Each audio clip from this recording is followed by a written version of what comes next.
Father Maximilian Kolbe is a saint.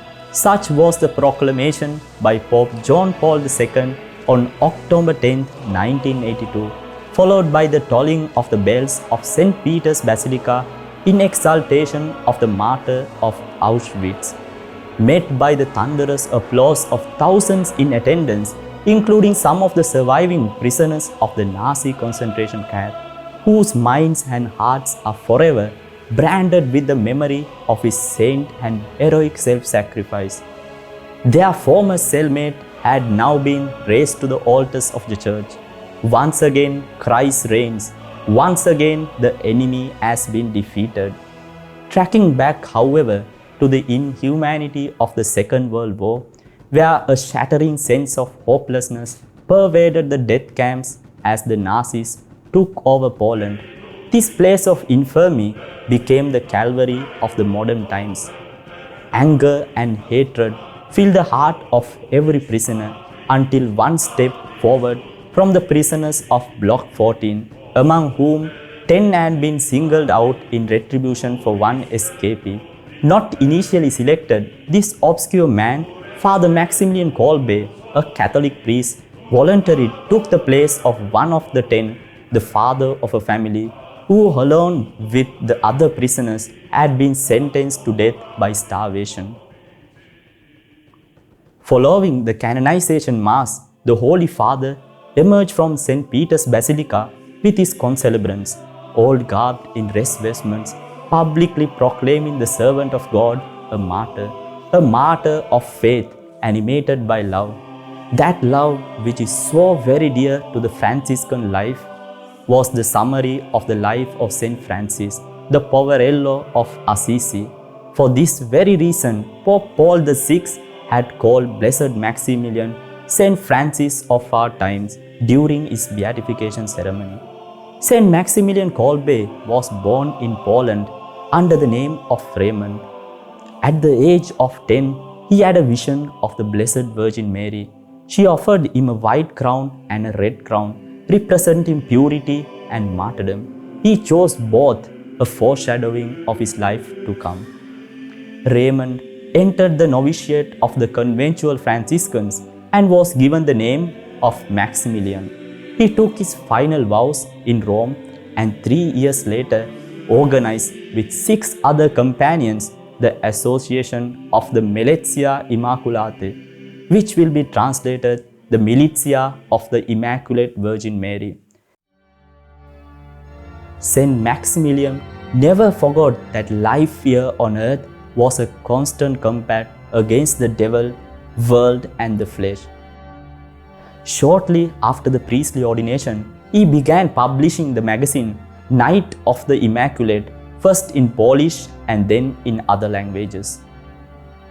The year 1927 took an eventful turn in his life as he began building a whole town with property donated by a wealthy nobleman called the Town of the Immaculate outside of Warsaw.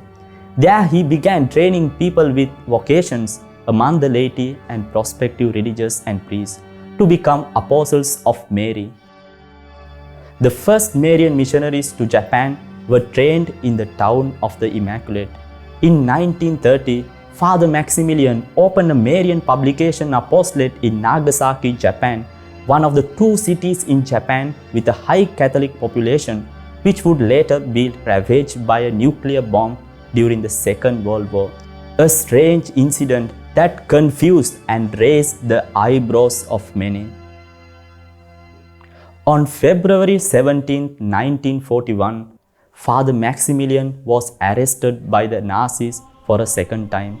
Only hours before the Gestapo arrived, he completed his final and most comprehensive theological essay on the Blessed Virgin Mary's identity as one who is perfectly united to the Holy Spirit by a bond of love. Soon after, in the concentration camp, Father Maximilian would translate his theological and spiritual insights into practical words and actions for his fellow inmates.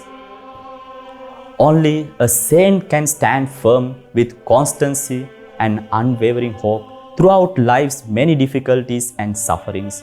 Only a saint can influence others to do the same, because only a saint knows that true and perfect peace is found in God alone. For the saint, trials don't weaken, they fortify. Serenity and calmness amidst atrocities are not a sign of defeat but of victory, for love is greater than hatred. In July of 1941, it was reported to the deputy camp commander that a prisoner from St. Maximilian's barracks had escaped. In order to set an example and to prevent further escapes, the standard procedure was to have the commander of the barracks single out 10 men for the starvation bunker. Father Maximilian, although not among the 10 first selected, volunteered in a heroic act of charity to be the victim in place of a prisoner who cried out, "My poor wife, my poor children." The result of this self-offering was that Father Maximilian would be assigned to the starvation bunker, where he would slowly but surely die. At this precise moment, the victim saint attended full conformity to the victim of the cross. For there is no greater love than this, that a man lay down his life for his friend.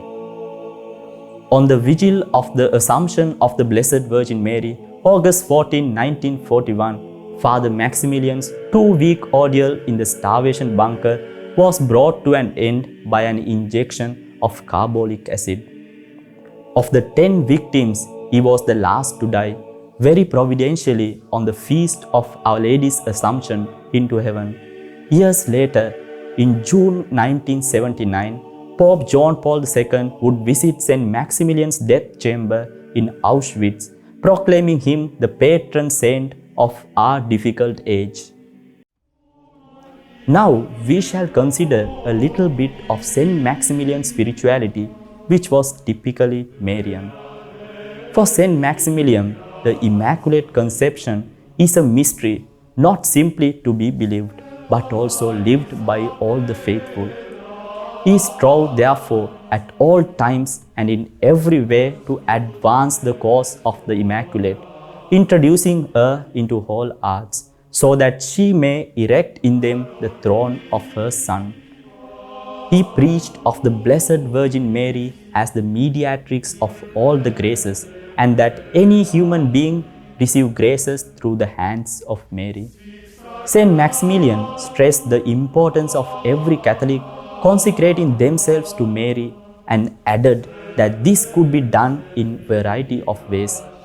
We can consecrate ourselves to the Immaculate One in various ways, he said, and express our consecration in different words or different forms. In fact, a simple act of the will would be enough. However, he did provide one formula as follows: My Immaculate Queen of heaven and earth, refuge of sinners and mother most loving, you to whom God entrusted the entire order of mercy, I am an unworthy sinner.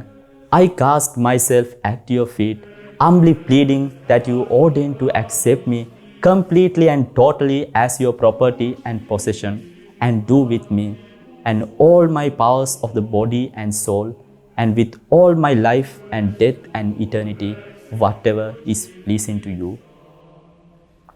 The saint also insisted in the vital role of the Blessed Virgin Mary in the conversion of sinners. He affirmed that Mary is the key to converting the world to her Son, and used to frequently recall the promise of God made in Genesis, that Mary would crush the serpent's head. Saint Maximilian Kolbe is an ideal model for the contemporary age. Friar, priest, missionary and a martyr. At a time when vocations to the religious life and the missionary drive seem to be beating a retreat, Father Maximilian proposed to march forward by means of total consecration to the Immaculate. This was for him the solution for the evils of our days. As such, he anticipated the realization of the promise made by Our Lady of Fatima, "My Immaculate Heart will triumph."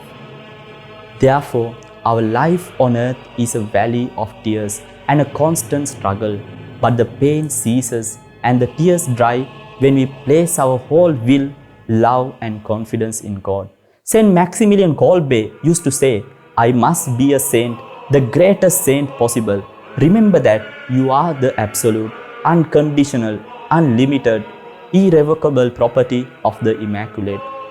All the fruit of your activities depends on union with my life at every moment, my death where, when and how, and my eternity are yours, O Immaculate. Do with me whatever you wish." Please don't forget to like and share this video with your family and friends. May God bless you. Salve Maria.